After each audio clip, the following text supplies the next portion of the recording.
Hey, this is Diane from Teach Pre-K, and I'm just going to show you some of my favorite books for my polar or Arctic animal unit. I know there's a lot more out there, but this is just what I have on hand, and I wanted to show you them before I took them to school.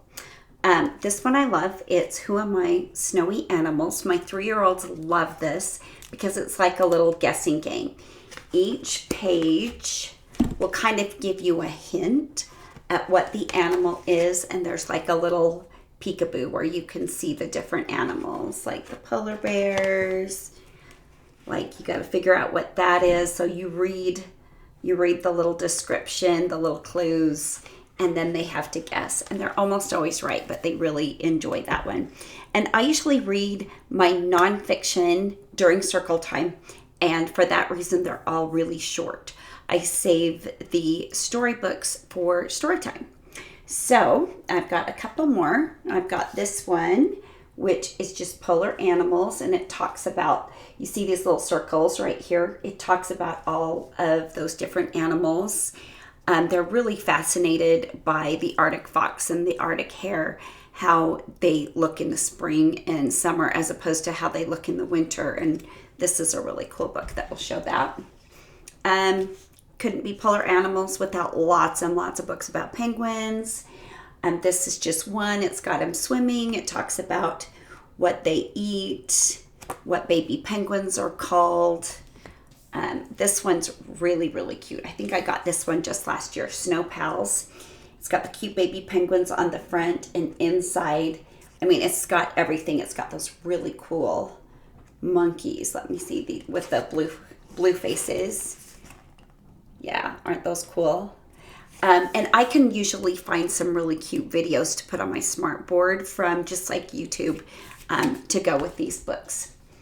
We all love narwhals. Narwhals, for some reason, have gained tons of popularity, but this one has a little bit more words. I might save this for my pre-K kids instead of my 3-4s. Another book about penguins from National Geographic. That's a really good one. This is the one I'll start my unit off with. This is all about animals in winter. It's got this beautiful Arctic fox on the front, and it just says what the Arctic animals do and how they live, and some other animals, how they hibernate or only partially hibernate. So that's pretty cool. I threw this in here because it's just a little Curious George book. It's a good introduction or extension of learning of hibernation. Snow leopards, they're beautiful, they're fascinating. A lot of the kids love these little animals. And again, just another generic polar animal book.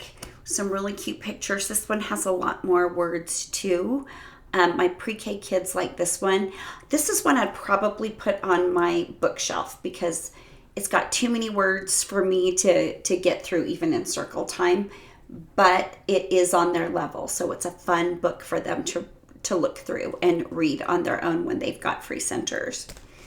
I've got Animals in Winter, which again talks about the animals that hibernate, how some other animals change and adapt to their cold weather surroundings. So this is a really good book. I think it's from Scholastic. Footprints in the Snow. This is pretty good, just talking about all the different animal tracks in the snow and all the animals that are actually foraging for food and walking around the forest during the winter time. This book, just bears. I just put this in here because of hibernation. We always talk a lot about hibernation, even when we're talking about Arctic animals. Bears always come up. This is really cute. Polar babies, just about mom and her 2 polar bear cubs. Is really cute. Another book about penguins. This is from Discovering My World. This is a Scholastic book. They have a lot of these great nonfiction Discovering My World books that usually come in a little bundle. I think I can find these on Amazon too, so I'll put links to all these books in my description. I have a book that for some reason lots of teachers I know have this book called Ice Bears. Again, it's about a mother polar bear and 2 bear cubs. It's very wordy. If I had a day that was snowy and we couldn't go outside, I might bring this out and read it to the kids because it is a very good book. It's just got a lot of words, so I have to get lucky with a snowy day for me to read this, like anyone's ever lucky when you don't get to take the kids outside. I'll show you my last one only because I really love the pictures in this book. This was gifted to me by a parent because their child loved learning about the Arctic animals.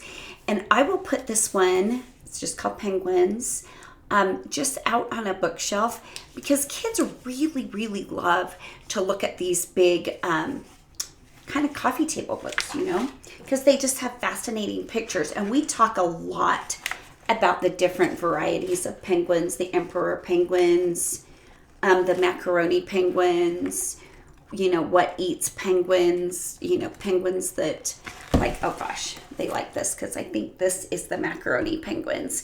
We will usually make penguin hats and they can be just an emperor penguin or they can be a macaroni penguin, and I add some like yellow curly ribbon to their little penguin hat, and I'll use that book as a reference.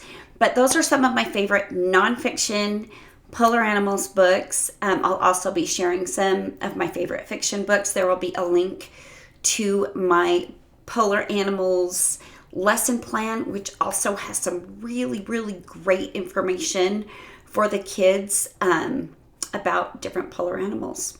And I think you'll really enjoy it. Thanks so much.